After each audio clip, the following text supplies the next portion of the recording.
Bismillahirrahmanirrahim. Assalamualaikum warahmatullahi wabarakatuh. Alhamdulillahirabbil alamin. Wal 'aqibatu lil muttaqin wa la udwana illa 'alal zalimin. Asyhadu an la ilaha illallah wahdahu la syarikalah. Wa asyhadu anna Muhammadan abduhu wa rasuluh. Allahumma salli wa sallim wa barik ala sayyidina Muhammad wa ala alihi wa sahbihi wa man sara ala nahjihi واستنى بسنته واهتدى بهديه إلى يوم الدين أما بعد. فقال المصنف رحمه الله تعالى ونفعنا الله به وبعلومه في الدارين آمين. Telah berkata Imamul Allamah Syekh Muhyiddin Abu Muhammad Abdul Qadir Jailani radhiyallahu ta'ala anhu di madrasahnya pada pagi hari Jumaat 7 Zulqa'dah tahun 545 Hijriah. Dalam hadis yang ke-14 bagaimana berikut. Wahai munafik, Allah telah mensucikan bumi ini daripadamu. Tidak cukup engkau bernifak sehingga engkau sanggup mengumpat para ulama, para awliya dan salihin. Engkau makan daging mereka. Engkau bersama dengan teman-temanmu yang munafik itu. Nanti tidak berapa lama lagi, giliran ulat-ulat yang akan makan lidah kamu yang suka mengumpat itu dan menggigit daging kamu. Dan ulat-ulat itu akan mengontot-ngontot badan kamu dan mengoyak-ngoyakkannya. Dan bumi pula akan menghimpit kamu, melecek kamu serta membolak-balikkan kamu. Tidak ada faedah bagi siapa yang memburuk sangka terhadap Allah Azza wa Jalla dan terhadap para hambanya yang salihin, atau mereka yang tiada tawaduk terhadap mereka. Apa sebabnya kamu tidak mahu merendah diri terhadap para kekasih Allah itu? Bukankah mereka itu pengetua dan amir? Engkau ingat siapa engkau?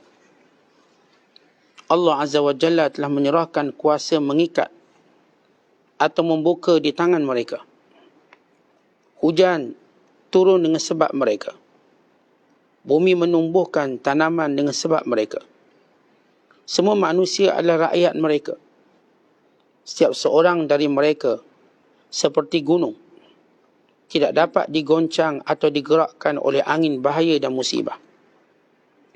Mereka tidak berubah apapun dari tempat-tempat tauhid mereka dan redha mereka terhadap Tuhan mereka Azza wa Jalla.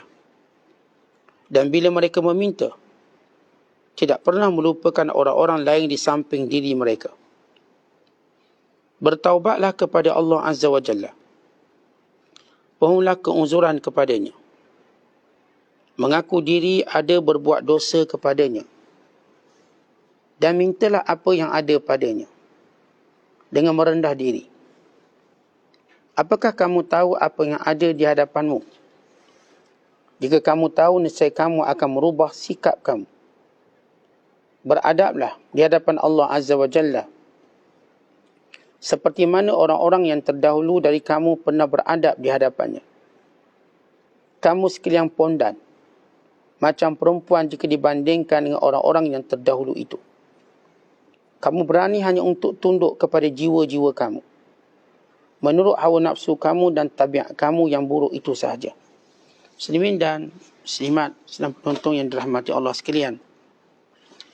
Majlis yang ke-14, larangan terjebak dalam nifak.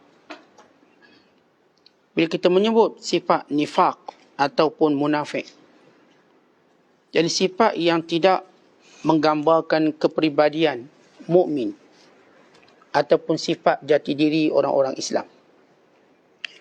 Orang-orang Islam terkenal dengan baik lidahnya dan baik tingkah lakunya. Al-Muslim man salimal muslimuna min lisanihi wa yadihi. Orang Islam yang sebenar ialah orang Islam yang lain selamat daripada lidahnya dan daripada tangannya. Apatah lagi kalau orang Islam yang lain itu lebih soleh daripadanya, bahkan di kalangan para alim ulama. Maka di antara sifat orang munafik itu, mereka tidak menjaga lidah mereka. Khususnya dalam menghina orang-orang yang beriman. Dan menutup keaiban mereka. Mereka lebih cenderung untuk memuji orang-orang kafir. Dan menutup keaiban orang kafir. Tetapi bila sampai kepada orang-orang beriman, mereka mengeji dan mengutuknya walaupun sudah mati. Apatah lagi yang hidupnya. Sedangkan menyebut keburukan orang yang sudah mati jauh lebih buruk dan teruk daripada menyebutnya, yakni menyebut kejahatan atau menyebut kekurangan orang-orang yang masih hidup. Kerana orang-orang yang masih hidup boleh membela dirinya. Orang yang mati tak boleh bela dirinya. Sebab itu kata Nabi SAW, "Iza mata sahibukum fada'uh wa la taqa'u fihi." Bila ada di kalangan Islam yang sudah mati, jangan lagi bercakap tentang dia. Jangan. Jangan menyentuh, menyebut kekurangannya. Sebab dosanya lebih besar. Sebab kalau dia hidup, kamu boleh jumpa dia, minta maaf. Atau dia boleh bela diri dia. Tetapi kalau dia sudah mati, lalu kita masih terus menyebut kekurangannya, menyebut keaibannya, apatah lagi dengan tujuan menghina, wantiqas min sya'nihim, dan untuk menjatuhkannya. Kerana itu di kalangan mereka yang punya sifat munafik ini, Allah Ta'ala sebut dalam Al-Quran, yang perangai sifatnya dari sudut mulut dia. Dalam suratul Ahzab ayat 58, Allah Ta'ala berfirman, وَالَّذِينَ يُؤْذُونَ الْمُؤْمِنِينَ وَالْمُؤْمِنَاتِ بِغَيْرِ مَكْتَسَبُوا فَقَدْ احْتَمَلُوا بُهْتَانًا وَإِثْمًا مُبِينًا. Dan orang-orang yang suka menyakiti orang-orang beriman, lelaki dan perempuan, tanpa melakukan perkara tersebut. Yani orang-orang yang menyakiti orang beriman, lelaki dan perempuan, pada perkara yang mereka tak buat apa-apa. Yakni mengundang ataupun memfitnah, menipu terhadap diri mereka. Faqad ihtamalu buhtanan, maka dia telah menanggung pembohongan besar dalam hidupnya. Wa isman mubina, dan dosa-dosa yang jelas. Artinya bila seorang dia ta'wid, dia membiasakan dirinya menghina orang Islam, mula-mula dia menghina apa yang ada. Maksudnya kekurangan yang orang Islam tu ada. Kemudian nanti dia akan menghina sesuatu yang tak ada pun. Dia tokok tambah cerita. Dia fitnah. Sebab itu tuan-tuan sekalian, Islam ajar kita tutup keaiban. Bila kita tutup keaiban, secara automatik kita tak bercakap benda yang tak ada kaitan dengan dia. Tetapi bila mula kita buka keaiban, kita bukan bercakap keaiban yang dia ada. Tetapi pada keaiban yang tidak ada pun kita kata ada. Apatah lagi di kalangan orang soleh, bukan di kalangan ulama'nya. Kata Abdullah bin Abbas radhiyallahu ta'ala anhuma, "Man adha faqihan faqad adha Rasulullah. Wa man adha Rasulullah faqad adha Allah." Siapa yang menyakiti orang alim, dia seperti menyakiti Rasulullah.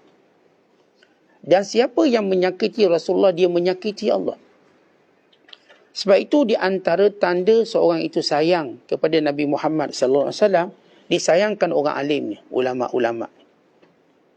Bohonglah orang yang mengaku mendakwa menyintai Nabi sallallahu alaihi wasallam lalu tidak menyintai para alim ulama. Sebab baginda sallallahu alaihi wasallam dikenali melalui para alim ulama.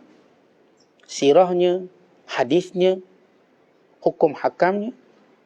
Bukan para alim ulama, para awliya, para salihin, pada diri mereka ada Al-Quran, ada sunnah Nabi.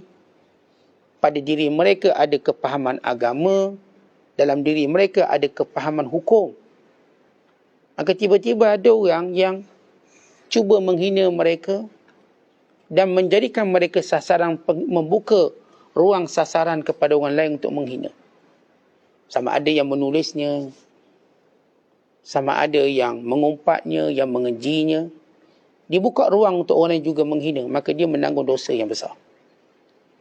Kalau kita menghina orang Islam sahaja pun dah dosa besar, apatah lagi menghina kalangan orang yang menjaga syariat.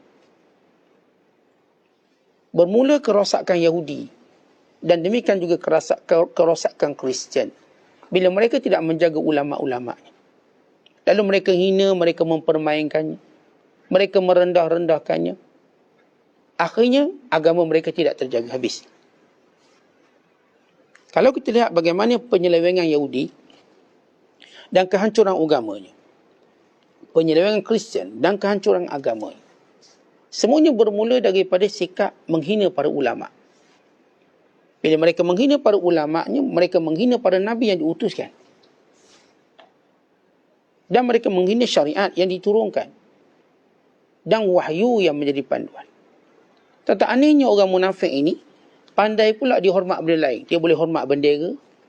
Dia boleh hormat lagu kebangsaan. Dia boleh hormat mana-mana yang disebut sebagai cota perlembagaan atau sebagainya. Hormat dia.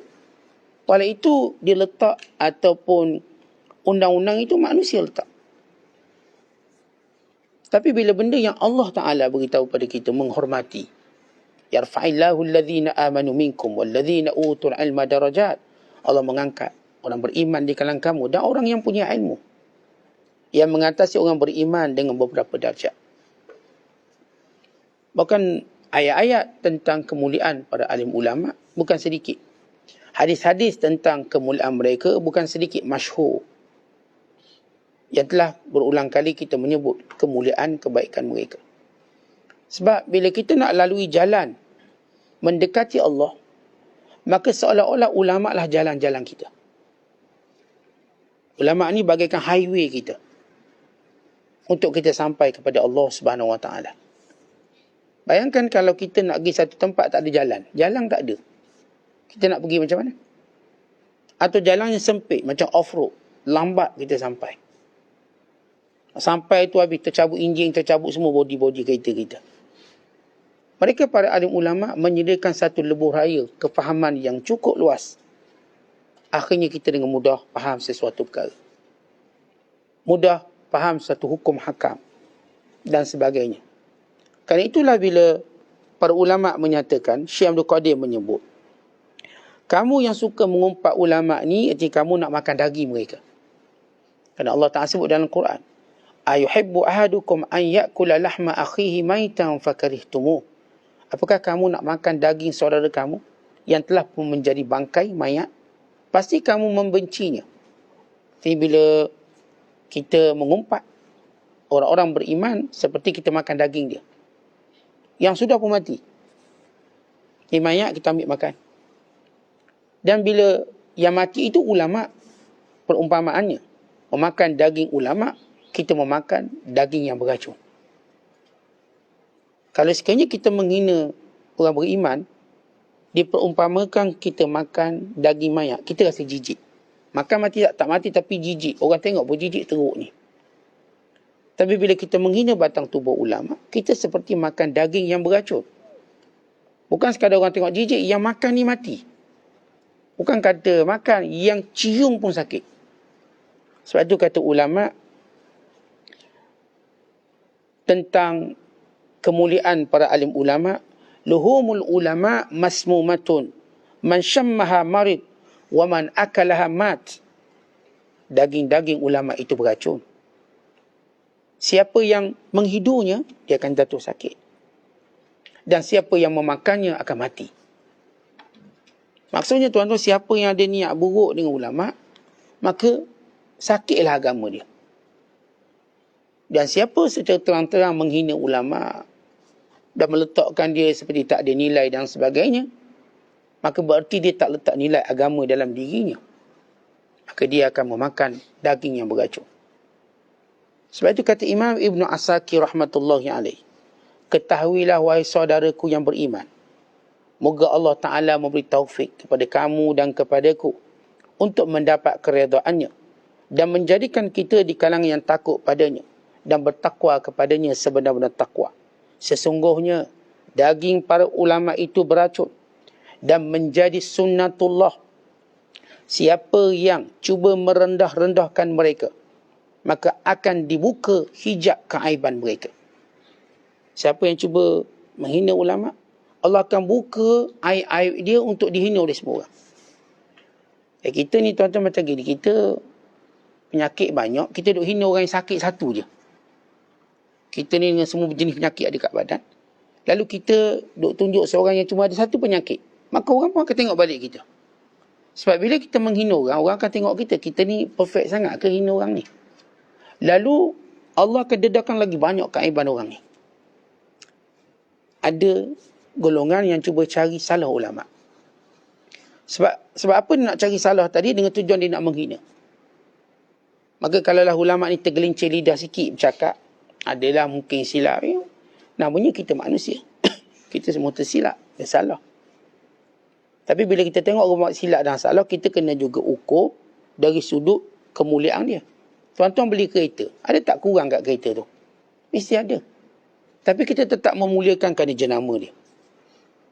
Kita beli Ferrari. Ferrari tak ada kurang dia. Ada. Ada kekurangannya. Kadang-kadang adalah sikit-sikit koyak sini, luka sini ataupun cala sini. Apakah kita nak menghina sedangkan jenamanya Ferrari? Harganya mahal.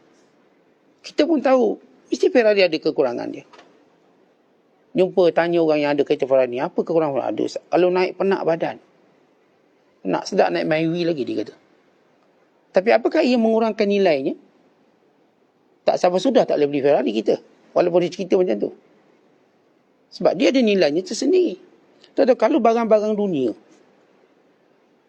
Barang-barang dunia, kita tahu dia punya kemuliaan dia. Walau dia ada kekurangan. Tuan-tuan naik kapal terbang. Seat kapal terbang tu lebih kecil pada seat bus express. Siapa biasa naik kapal terbang. Tapi orang tetap puji kapal terbang. Orang tetap rasa mulia bila naik kapal terbang berbanding naik bas. Tuan-tuan balik kampung naik apa? Saya naik bas, Ustaz. Business class. Seat dia besar. Seat dia boleh saya tidur. Yang ni pula awak, saya balik kampung naik kapal terbang. Kita dengar je kapal terbang. Padahal airport tu, dengan kampung dia, kena naik pula kereta nak sampai. Tapi nampak dia hebat dah naik kapal terbang. Sebab itu jenama dia. Semua orang terima jenama tu. Kalau seorang ni kata, awak pergi kerja dengan apa? Saya naik kereta sport. Ni hyper sport. Yang ni, saya naik helikopter. Dia naik helikopter. Kita lagi pandang tinggi. Helikopter. Helikopter dia naik. Kita terus nampak. Helikopter tak ada kurang, tuan-tuan. Ketara kurang. Banyak kekurangannya. Tak selesa duduk dalam, tak boleh bercakap. Kalau tak pakai ni. Tak pakai earphone, jangan harap boleh bercakap. Bising. Semua kena pakai. Bukan pilot je kena pakai. Yang duduk passenger belakang pun kena pakai. Cakap pun kena jerit-jerit sikit. Bising. Tapi tetap dia mulia. Kalaulah kita tahu semua jenama-jenama dunia. Walau bagaimana perfect. Dia mesti ada kurang. Tapi kurangnya tidak mengurangkan harga dia. Takkan tuan-tuan pergi kat kereta Ferrari atau kereta yang hebat-hebat. Tuan-tuan nampak calon. Ni calon boleh kurang tak 30,000? Tak bagi dia. Takkan bagi dia. Tak apa, kita tacap je. Harga tetap sama. Jadi para alim ulama, kadang-kadang memang ada gilincir lidah dia. Kadang-kadang ada kasar bahasanya. Namanya mereka manusia. Tetapi kesempurnaan atau kemuliaan yang Allah letakkan pada mereka itu, maka kita tak boleh pertikaikan. Kita tak boleh merendah-rendahkan dia. Sebab kalau kita cuba rendah-rendahkan, dia tetap mulia. Tuan-tuan, macam saya kata, tuan-tuan cuba rendahkan mana-mana benda yang berjenama. Rendahlah macam mana, dia tetap tinggi. Orang tetap cuba memilikinya. Walaupun cara. Walaupun kita cuba hina, dia tetap ramai orang. Kan Allah muliakan. Sebab itu, kata Ibn Asakir, menjadi satu sunnatullah, siapa yang cuba menghina mereka, Allah akan buka aib orang tu. Maka aibnya jauh lebih nampak. Li'anna al-waqi'ata fihim. Kerana menghina mereka. Bima hum minhu bara'. Pada perkara yang para ulama yang tak buat pun. Sebab macam saya dah sebut, bila orang dah biasa hina, last kali dia cuba hina benda orang tu tak buat. Dia pun kata, dia ni penunggang agama. Ayat. Padahal dia tak pernah buat benda tu. Dia menjelaskan hukum. Dia bercakap tentang hukum. Maka ia menjadi suatu kesalahan yang amat besar. Amrun azim. Wattanawulu li'aradihim bizzuri waftira' marta'un wakhim. Dan orang yang mula menyentuh maruah mereka. Mempermainkan maruah para alim ulama. Dengan cara palsu dan dengan cara pembohongan. maka dia telah letakkan dirinya dalam kebinasaan yang besar. Wa ikhtilaku ala makhtarahu Allah minhum, dan berbalah dengan orang-orang yang telah Allah pilih ini, yakni para alim ulama. Linaqshil ilmi, kerana bagi merendahkan ilmunya, khuluqun dhamim, maka inilah akhlak yang paling tercela. Tentang para ulama telah mengingatkan, hati-hati. Sebab itu kata Syekh Abdul Qadir, baiklah kamu hari ini nak hina ulama, suka kamu lah. Tapi kelak kamu mati, lidah kamu akan dimakan oleh ulat. Bukan badan kamu akan dikeroyok, dihancur-hancurkan. Demikianlah orang-orang yang menghina para alim ulama, mencela para alim ulama. Sebab itu kita tanya kepada mereka, awak ni siapa? Kita yang hina ulama, kita siapa? Apakah kita yang menjelaskan hukum pada manusia, memimpin manusia? Kita tak buat apa. Mereka buat sesuatu, tetapi bila lagi orang tu punya jasa, kita tidak ada hak menghina dia. Contoh mak ayah kita. Kenapa kita tak boleh hina mak ayah disebut derhaka? Sebab dia ada jasa. Dia punca, kita ada. Walau ada kekurangan pada dia, tidak halal kita menghina dia. Ayah, mak kita, dia ngandungkan kita. Tuan-tuan ngandungkan dia? Tak. Dia ngandungkan kita. Tempoh 9 bulan. Maka kita tidak ada hak menghina mereka. Tak ada hak. Ni para alim ulama, tunjukkan jalan pada kita. Jelaskan hukum hakam pada kita. Ya, kalau tak jelas pada kita sekalipun, dia jelaskan pada orang lain. Sehingga orang bertaubat di tangannya. Orang berubah kerananya. Sehingga orang mendapat manfaat. Sehingga rumah tangga terpelihara, terjaga. Harta di pusaka dibahagi dengan betul. Dan semua yang tidak teratur dapat terurus kerana bimbingan para alim ulama. Bukan Syekh Abdul Qadir menyebut sebab yang lebih tinggi. Kerana sebab mereka Allah turunkan rahmat. Hujannya, tumbuh-tumbuhannya. Doa mereka yang senantiasa diangkat oleh Allah SWT. Dan mereka punya sifat. Kalau mereka berdoa, yang ni ulama ni, dia punya bagus. Dia doa, dia tak pernah lupakan orang lain. Kalau namanya ulama, tuan-tuan, dia tak akan doa untuk dia je. Kita orang awam doa untuk kita je. Kalau doa, dia mesti doa untuk kita. Naik pangkat, biar ni bagus, biar ni maju. Ada tak doa untuk orang lain? Kalau ada pun untuk mak ayah kita lah. Itu kalau ada lah, kalau ingat. Purata kita nak kita. Tapi bila sebut para alim ulama, antara sifat mereka, di samping sebab rahmat Allah Ta'ala diturunkan, ya, kerana dengan mereka orang kenal Allah, dengan mereka orang meninggalkan larangan Allah, dengan mereka orang melaksanakan perintah Allah, bagaimana tidak berkatnya mereka. Maka para alim ulama ini, tuan-tuan sekalian, bila mereka berdoa, mereka tak pernah tinggalkan orang beriman dan doa mereka. Mereka mesti mendoakan.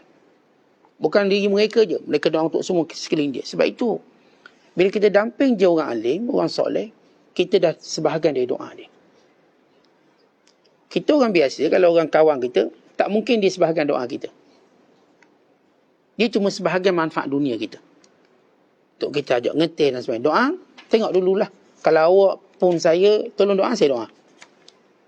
Tapi para alim ulama, tuan-tuan yang soleh, mereka tak perlu disuruh. Saat doakan, tak perlu disuruh. Mereka tahu.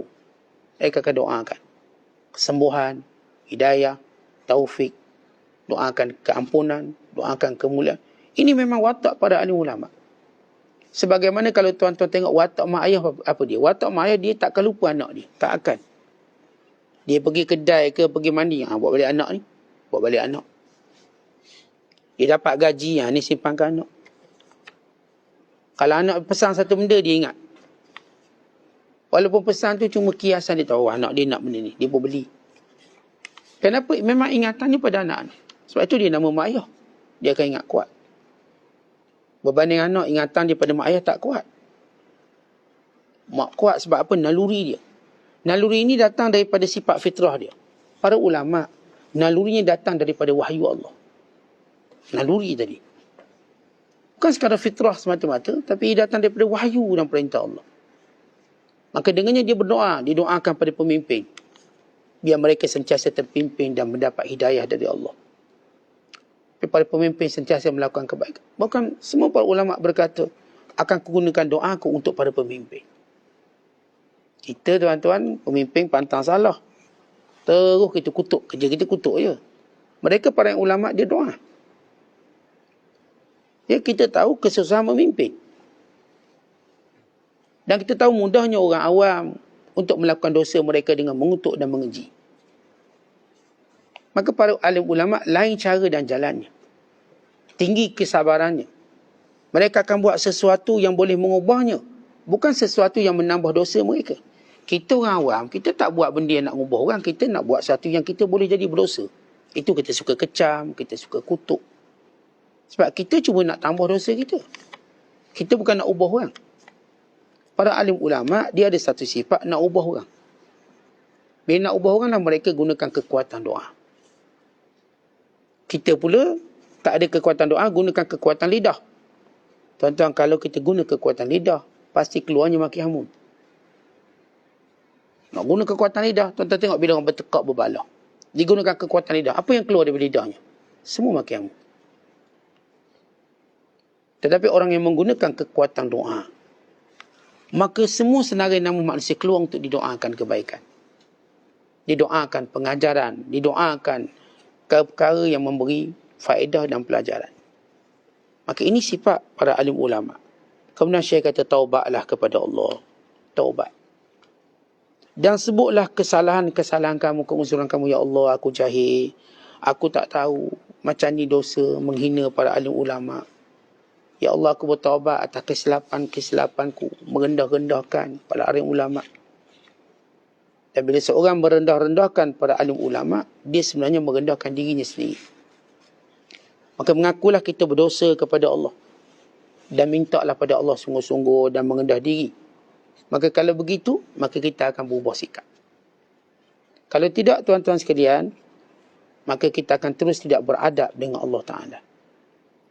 Bila kita menghina para alim ulama, maka sebenarnya kita tidak beradab dengan Allah Subhanahu Wa Ta'ala. Kerana para alim ulama ini sentiasa mengajar kepada kita kenal kepada Allah. Mengajar kepada kita takut pada Allah. Mengajar kepada kita akan perintah Allah, larangan Allah.